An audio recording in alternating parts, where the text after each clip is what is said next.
जय श्री कृष्ण मित्रों, स्वागत है आपका श्रीमद् भगवद गीता की एक नई श्रृंखला भगवद गीता की सीख में। श्रीमद् भगवद गीता और भगवद गीता के ज्ञान के बारे में आपने बहुत से लोगों से सुना होगा, लेकिन फिर भी अक्सर आपके मन में यह संशय अवश्य रहता होगा कि आप भगवद गीता का अर्थ सही से नहीं समझ पाते या फिर अपने जीवन की वर्तमान परिस्थितियों के अनुसार भगवद गीता के ज्ञान को ग्रहण नहीं कर पाते, अपने रोजमर्रा के जीवन में इसका उपयोग नहीं कर पाते। प्रिय मित्रों, मैं बलवंत सिंह जोधा इस अनमोल साथी चैनल पर अब आपके समक्ष प्रस्तुत कर रहा हूं श्रीमद् भगवद गीता की एक बहुत ही सरल व्याख्या। इस श्रृंखला में मैं भगवद गीता के सभी 18 अध्यायों से मिलने वाली सीख और शिक्षाओं को बहुत ही सरल शब्दों में समझाने का प्रयास करूंगा, जिसे सुनने के बाद आपको अपनी समस्याओं का समाधान अवश्य मिलेगा। आप सोचेंगे कि क्या विशेष है इस गीता में? मित्रों, गीता में अगर कुछ विशेष है तो वह है श्री कृष्ण। बाकी हम सब तो निमित्त मात्र हैं, लेकिन फिर भी मेरा पूरा प्रयास रहेगा कि मैं बहुत ही आसान और सरल शब्दों में आप तक इस पवित्र ज्ञान को पहुंचा सकूं। और इसके साथ ही मैं आपको बताऊंगा कि कैसे आप विभिन्न अध्यायों से मिलने वाली सीख को अपने जीवन में वर्तमान समय के अनुसार उतार सकते हैं, स्वयं के व्यवहार में धारण कर सकते हैं और अपने रोजमर्रा के जीवन में इसका उपयोग कर सकते हैं। तो चलिए, मैं बलवंत सिंह जोधा आपको ले चलता हूं भगवद गीता के 18 अध्यायों की इस श्रृंखला की अलौकिक यात्रा पर।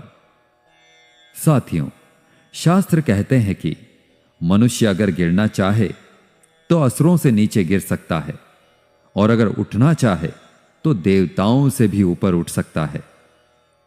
मनुष्य ही सृष्टि में एकमात्र प्राणी है जो परमात्मा तक की दूरी तय कर सकता है।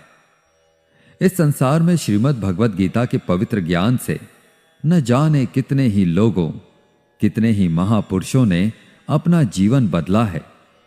हमारे जीवन से जुड़ा ऐसा कोई प्रश्न नहीं है जिसका उत्तर भगवान श्री कृष्ण भगवद गीता में नहीं देते। हमारे मन मस्तिष्क की कोई भी शंका, परेशानी, चिंता, किसी तरह का आवेग, किसी भी तरह की दुविधा हो, दुनिया के हर धर्म संकट का उत्तर है श्रीमद् भगवद गीता।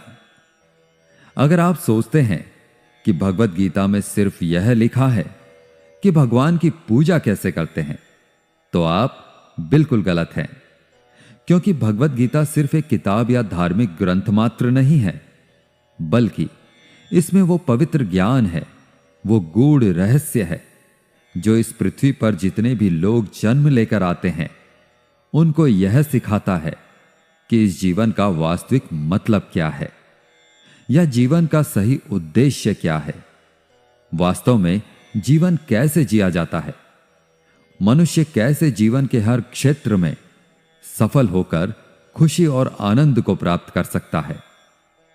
भगवद गीता के ज्ञान ने एक दुखी और मन से हारे हुए, धनुष नीचे गिरा देने वाले अर्जुन को महाभारत के महान युद्ध का सर्वश्रेष्ठ योद्धा और विजेता बनाया।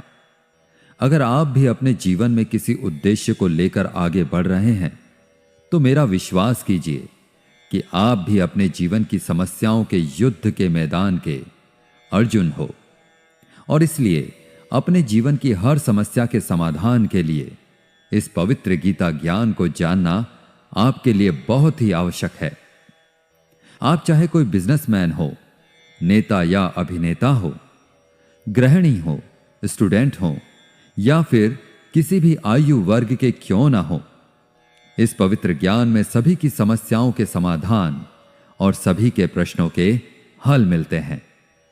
श्रीमद् भगवद गीता के बारे में कहा गया है कि एकम शास्त्रम देव की पुत्र गीतम, एको देवो देव की पुत्र एव, एको मंत्रस्य नामानि यानि, कर्माप्येकम तस्य देवस्य सेवा। अर्थात एकमात्र शास्त्र जिसका गायन भगवान के श्रीमुख से हुआ है वो श्रीमद् भगवद गीता है। जब महाभारत के रण के मध्य में धनुर्धर अर्जुन युद्ध के लिए घबरा गए तो भगवान श्री कृष्ण ने अपने श्रीमुख से जिस शास्त्र का गायन किया, जिस गीत का गायन किया, वो श्रीमद् भगवद गीता है। इस सृष्टि में पूजनीय एकमात्र देव हैं, वो भगवान श्री कृष्ण है। एकमात्र मंत्र है, वो उनका नाम है। एकमात्र कर्म है, वो प्रभु की आराधना है। श्रीमद् भगवद गीता का जितना भी अध्ययन किया जाए, जितना भी समझा जाए, उतना ही कम है। इसे जितनी बार भी पढ़ा और सुना जाता है, उतनी ही बार हमें कुछ ना कुछ नया जानने को, नया सीखने को जरूर मिलता है। इसलिए आपको शांति से बैठकर आंखें बंद करके इस वीडियो की पूरी बातों को जब तक समझ में ना आ जाए तब तक बार बार सुनकर अपने मस्तिष्क में बिठा लेना चाहिए। आज हम श्रीमद् भगवद गीता के प्रथम अध्याय का अध्ययन करेंगे, जिससे आपको यह सीखने को मिलेगा कि वह कौन सी सबसे पहली चीज है जो आपको जीवन में आगे बढ़ने से रोकती है। भले ही आपको बहुत सारा ज्ञान प्राप्त हो, आप में बहुत सारी योग्यताएं हो, लेकिन उस एक चीज की वजह से सही निर्णय नहीं ले पाते हैं या सही विकल्प का चयन नहीं कर पाते हैं और अपने काम में असफल हो जाते हैं। तो आइए शुरू करते हैं श्रीमद् भगवद गीता का प्रथम अध्याय। श्रीमद् भगवद गीता अध्याय 1, अर्जुन विषाद योग। कुरुक्षेत्र के युद्ध स्थल में सेना का निरीक्षण। साथियों, किसी भी ज्ञान की शुरुआत अज्ञानता से या उत्सुकता से होती है। उसी तरह श्रीमद् भगवद गीता की शुरुआत धृतराष्ट्र के एक प्रश्न से होती है। धृतराष्ट्र जो कि अज्ञानता के प्रतीक हैं, अज्ञान रूपी धृतराष्ट्र जिन्हें सत्य मालूम है, जिन्हें मालूम है कि इस संसार का एकमात्र सत्य परमात्मा है, लेकिन वे अपने पुत्र के मोह में अंधे होकर जीवन जीते रहते हैं। सबको मालूम है कि धृतराष्ट्र जन्म से अंधे थे, फिर भी उन्होंने महाभारत के युद्ध को देखा। लेकिन कैसे देखा? उन्होंने संजय की दृष्टि से देखा। संजय को दिव्य दृष्टि प्राप्त थी। वो युद्ध से दूर होते हुए भी युद्ध को देख सकते थे, और वो जो देख रहे थे वही धृतराष्ट्र को बता रहे थे। इसमें वो अपनी तरफ से कुछ भी नहीं कहते हैं, सिर्फ आंखों देखा हाल बता रहे थे युद्ध का। यानी जैसे हम लोग किसी खेल का सीधा प्रसारण सुनते हैं, बस उसी तरह समझ लीजिए।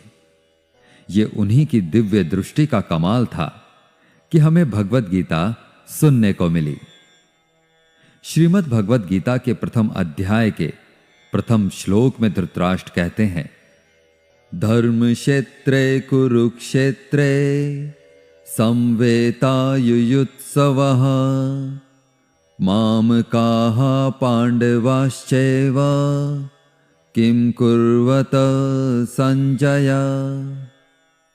अर्थात, हे संजय, धर्म भूमि कुरुक्षेत्र में युद्ध की इच्छा से एकत्र हुए मेरे और पांडु के पुत्रों ने क्या किया। जैसा मैंने बताया कि धृतराष्ट्र अज्ञानता का प्रतीक हैं और संजय प्रतीक हैं संयम के, धैर्य के। जो अज्ञान है वह मन के अंदर है। अज्ञान से जो मन ढक चुका है वह धृतराष्ट्र है, लेकिन वह संयम रूपी संजय के माध्यम से देखते हैं, सुनते हैं, समझते हैं और जानने की कोशिश करते हैं कि सही रास्ता आखिर क्या है। यह वही है जिनका जब तक पुत्र जीवित रहेगा, यानी कि मोह रूपी दुर्योधन जीवित रहेगा, इनकी दृष्टि हमेशा विकारों पर रहेगी, हमेशा कौरवों पर रहेगी। धृतराष्ट्र अंधे थे, देख नहीं सकते थे, लेकिन आंखों से अंधे थे, मन और मस्तिष्क से नहीं। उन्हें पता था कि वो धर्म के साथ नहीं है, क्योंकि धर्म तो वहां होता है जहां श्री कृष्ण थे। अपने पुत्र मोह में उन्होंने शांति की जगह युद्ध को चुना था, लेकिन वो जानते थे कि इस युद्ध को जीतना आसान नहीं होगा। अपने जीवन में जब हम कुछ गलत करते हैं तो हम भी समझ रहे होते हैं कि हमारे किए का परिणाम शायद अच्छा ना हो, और ऐसा ही धृतराष्ट्र के साथ भी हुआ। वो भी इसी डर, इसी आशंका में दिखते हैं। संजय आंखों देखा हाल बताते हुए उत्तर देते हैं, दृष्ट्वा तु पांडवानीकं व्यूहं दुर्योधनस्तदा आचार्यमुपासंगम्य राजा वचनं ब्रवीत। अर्थात, हे राजन, दुर्योधन पांडवों की सेना के व्यूह को देख रहे हैं और ये बात गुरु द्रोणाचार्य को जाकर कह रहे हैं। मित्रों, दुर्योधन पांडवों की सेना के योद्धाओं के बारे में वर्णन करने के साथ साथ अपनी सेना के महारथियों के बारे में भी गुरु द्रोणाचार्य को बताते हैं।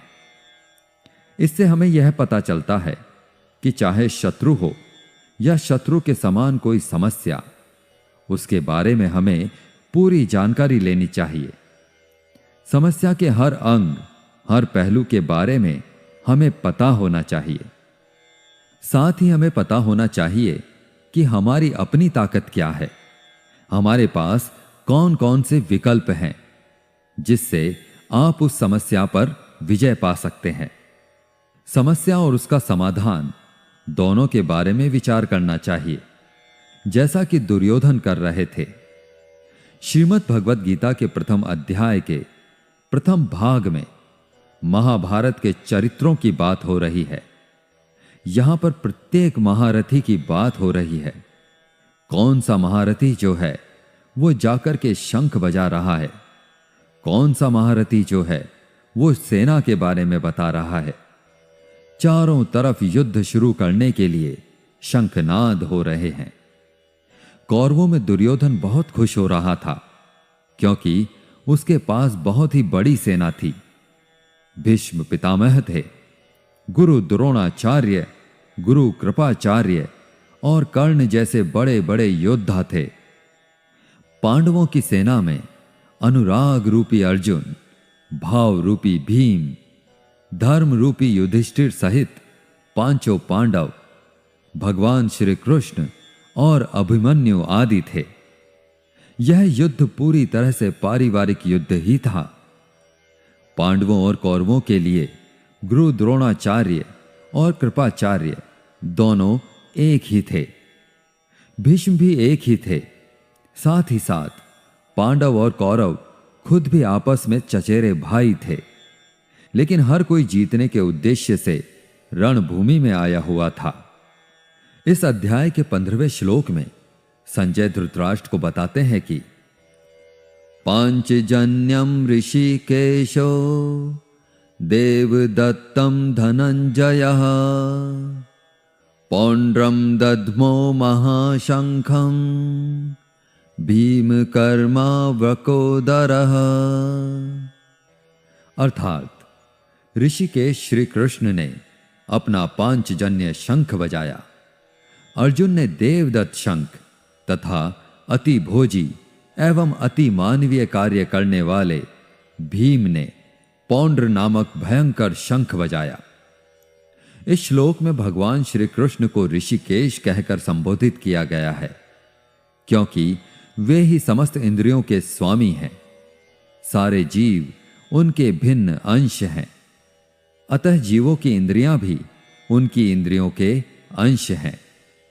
भगवान समस्त जीवों के हृदय में स्थित होकर उनकी इंद्रियों को निर्देशित करते हैं।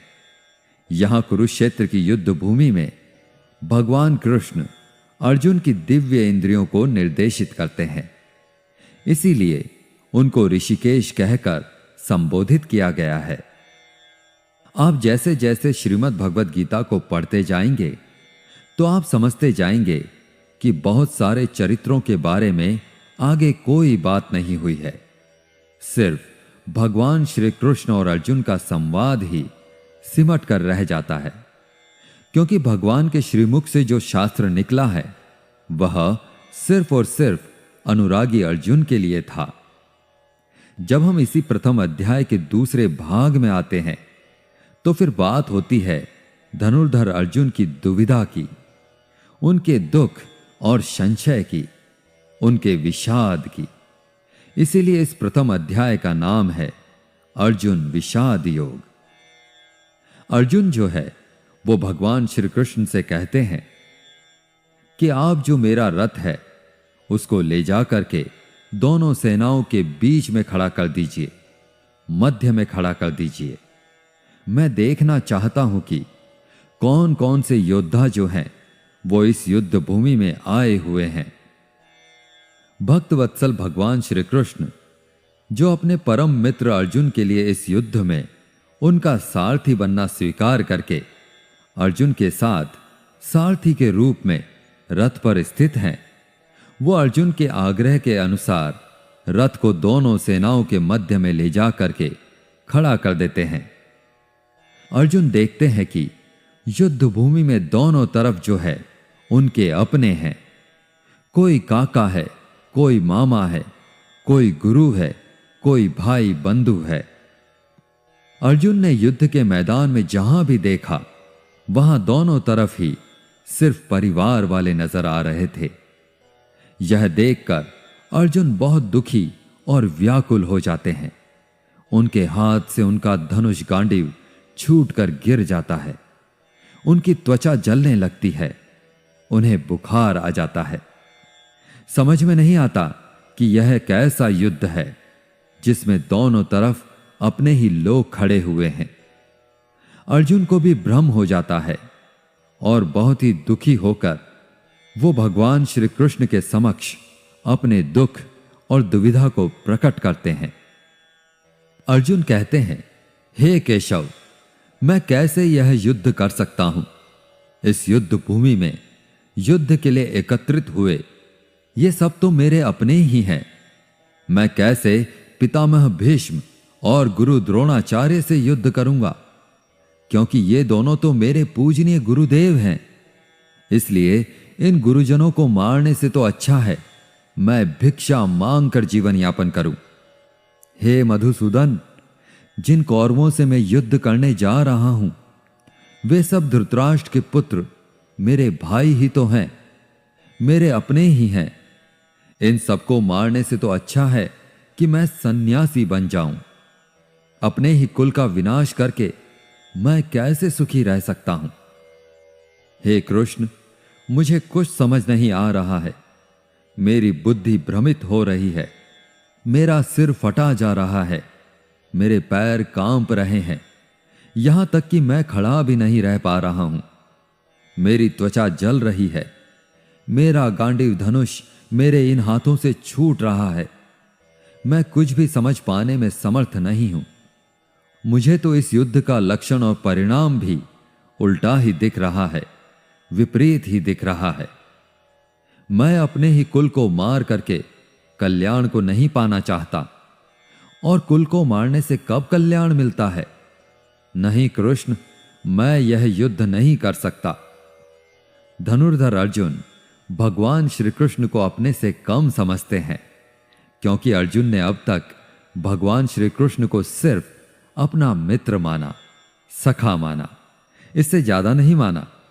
अर्जुन को नहीं पता था कि इसी भगवत गीता में आगे चलकर 11वें अध्याय में इसी अर्जुन को, जो अनुराग का रूप है, उसे भगवान के विराट विश्व रूप के दर्शन होने वाले हैं। धनुर्धर अर्जुन जो है वो अपनी तरफ से तरह तरह के तर्क देते हैं कि अगर यह युद्ध हुआ तो करोड़ों लोग मारे जाएंगे। जो सैनिक और योद्धा इस युद्ध में मारे जाएंगे उनकी स्त्रियों का क्या होगा? समाज कैसे आगे बढ़ेगा? और भी बहुत सी बातें अर्जुन ने विस्तार से कही। कुल मिलाकर अर्जुन चाहते हैं कि कैसे भी मैं इस युद्ध से वापस चला जाऊं या इस युद्ध को टाल दिया जाए, लेकिन यह युद्ध अब टाला नहीं जा सकता था, क्योंकि यह युद्ध ना हो इसके लिए पहले ही कई प्रयास किए जा चुके थे। यहां तक कि स्वयं श्री कृष्ण ने दुर्योधन और कौरवों को समझाने का प्रयास भी किया था, मगर दुर्योधन के अहंकार और धृतराष्ट्र के अपने पुत्र दुर्योधन के प्रति मोह ने इस युद्ध को अपरिहार्य बना दिया था। अर्जुन ने अपनी तरफ से हर वो तर्क दिया कि यह सब मेरे अपने हैं, मेरे परिवार के हैं, इनको मार करके मुझे क्या मिलेगा? मैं अपने ही लोगों को युद्ध में नहीं मार सकता। मुझे इस भूमि के साम्राज्य के लिए तो क्या, अगर कोई तीनों लोगों का साम्राज्य भी दे दे तो भी मैं ऐसा युद्ध नहीं करूंगा जिसमें मुझे अपनों को मारना पड़े। अर्जुन त्रिलोकों का साम्राज्य भी नहीं लेना चाहते हैं, वो उसको भी नकार रहे हैं।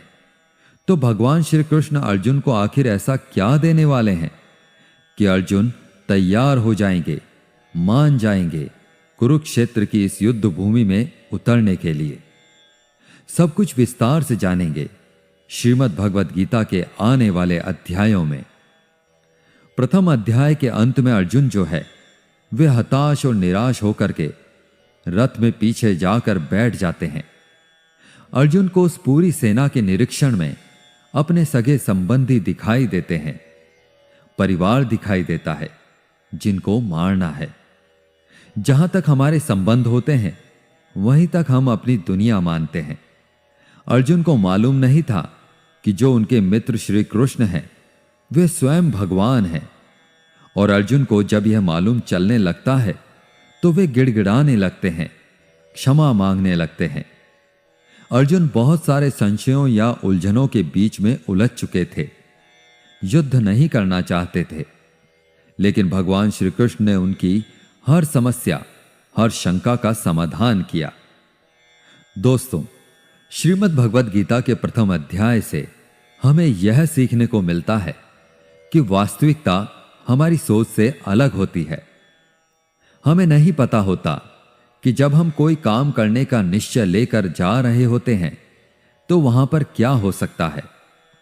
जब हम किसी बुरी चीज का सामना करते हैं तो हम संयम खो बैठते हैं और घबरा जाते हैं।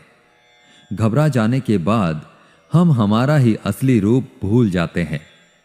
इसी तरह हमारे शरीर, हमारे मन में भी अच्छाई और बुराई का युद्ध निरंतर चलता रहता है।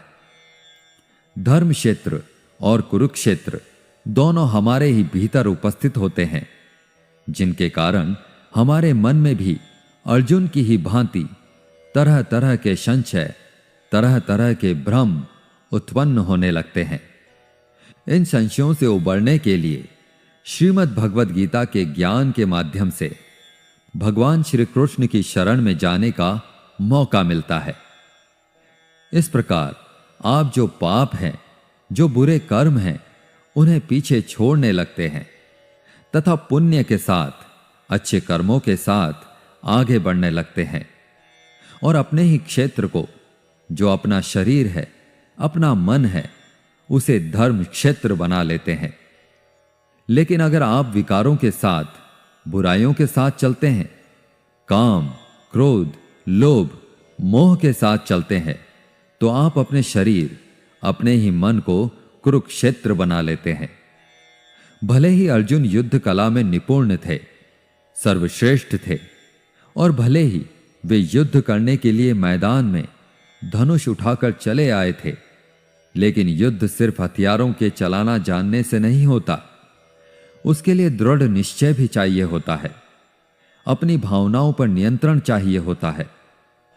मैदान में आकर अर्जुन को अपने निश्चय या कर्तव्य से ज्यादा अपने संबंधियों और गुरुओं से मोह हो गया और फिर वे दुखी हो गए। वे युद्ध करने का निर्णय नहीं ले पाए।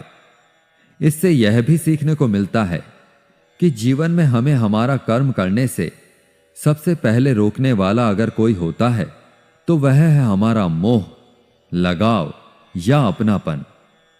जैसे कि आप सुबह जल्दी उठ तो सकते हैं, अपने शरीर और मन को स्वस्थ रखने के लिए व्यायाम या योग प्राणायाम कर सकते हैं, लेकिन आपको अपनी नींद और आलस से मोह होता है। आप अपने लक्ष्य को प्राप्त करने के लिए कठोर परिश्रम तो कर सकते हैं, लेकिन आपको अपने आराम से लगाव होता है। अर्जुन एक क्षत्रिय थे और युद्ध करना ही उनका कर्म था, और वह युद्ध करने में बहुत अच्छी तरह से अभ्यस्त भी थे, लेकिन वे मोह में आकर, लगाव में आकर अपना कर्म भूल गए। इसलिए अगर जीवन में आपको चुनौतियों से लड़ना है तो आपको अपने लगाव का बलिदान करना आना चाहिए। दोस्तों, इसको आप इस तरह से भी समझ सकते हैं। मान लो आप किसी से बहुत प्रेम करते हैं, लेकिन वह मनुष्य आपके प्रेम की कद्र नहीं करता।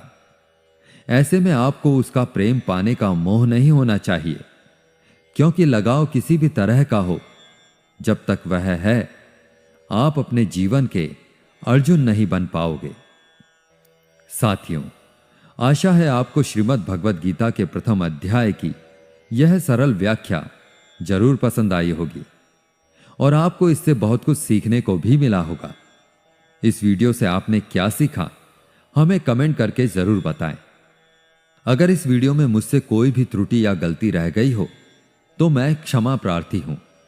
मिलते हैं जल्दी ही श्रीमद् भगवद गीता के दूसरे अध्याय की आसान और सरल व्याख्या के साथ। तब तक के लिए अपना ध्यान रखें, स्वस्थ रहें, प्रसन्न रहें। जय श्री राधे कृष्ण। राधे राधे।